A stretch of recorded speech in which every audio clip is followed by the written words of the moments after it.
Former President Donald Trump taking aim at the Biden Justice Department over the unannounced and unprecedented raid on his Mar-a-Lago home. That's right. Trump, writing in a statement, quote, Mar-a-Lago in Palm Beach, Florida, is currently under siege. The lawlessness, political persecution, and witch hunt must be exposed and stopped. I will continue to fight for the great American people. Fox News contributor Lara Trump joins us now. Lara, wow. Good morning to you. Have you heard anything more from the FBI about why this raid took place?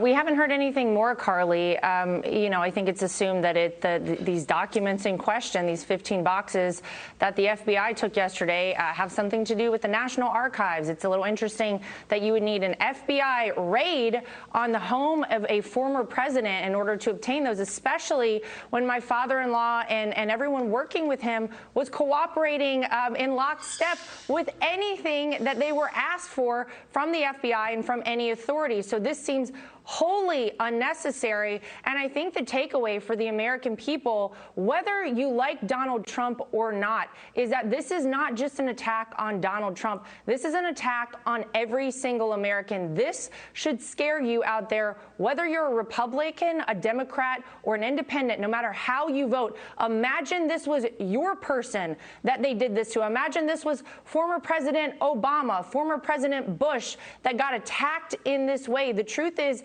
everyone knows why they are doing this. They are doing this because the establishment is terrified of President Donald Trump. He doesn't play their game. He is not one of them. It is highly likely that he will run again for president in 2024. They are looking for any way they possibly can to disqualify him. And this is a continuation of the witch hunt we have seen on Donald Trump from the day he announced he was running for president. They have pushed forward. Obviously, we know Russia collusion. Obviously, we know about the impeachments of Donald Trump, unnecessary impeachments.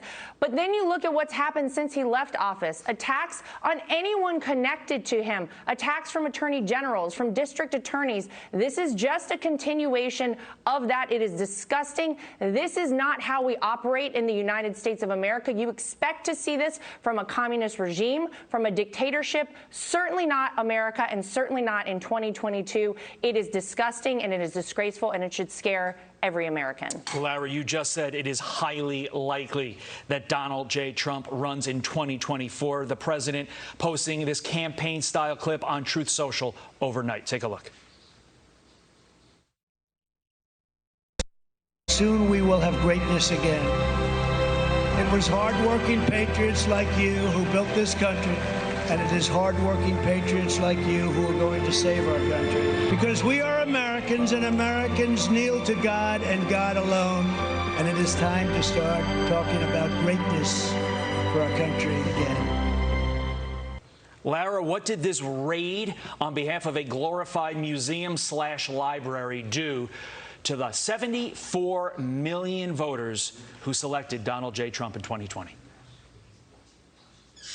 Well, man, it made them really mad, I can tell you that much. But it's also energized a lot of people. And I actually have heard from people since this happened who are not Trump supporters, who didn't vote for my father-in-law. They are just as angry as everyone else, and they are sounding the alarm bell as well and saying, if they could do this to Donald Trump, think about what they could do to the rest of us. I think it's only going to put more energy behind my father-in-law should he choose to run for president in 2024, because I think a lot of people harken back to the days of Donald Trump, how great America truly was under his leadership, how far we have fallen under the leadership of Democrats and Joe Biden. Who has benefited from Joe Biden being president of the United States? Let's see, the Mexican drug cartels, terrorists in Afghanistan, China, Russia, Iran. Those are the benefactors of a Biden administration. People are sick of it. We need America First policies. We need to get this country back. Now more than ever, I think people want President Donald Trump to run again. And I think if he decides to run, he will win overwhelmingly. Lara, only about 20 seconds remaining, but what happens today? Will we hear more from the former president on this front, maybe in person, a speech? What happens moving forward? I don't know necessarily what he has planned. I know people would love to hear from him. I think we ought to hear from the Attorney General. Perhaps we ought to hear from the White House on this, because don't let anybody fool you. There is no way that Joe Biden and the White House did not have previous knowledge 100%. of this happening. I can tell you that for sure. Lara Trump, thank you. Fox and Friends now.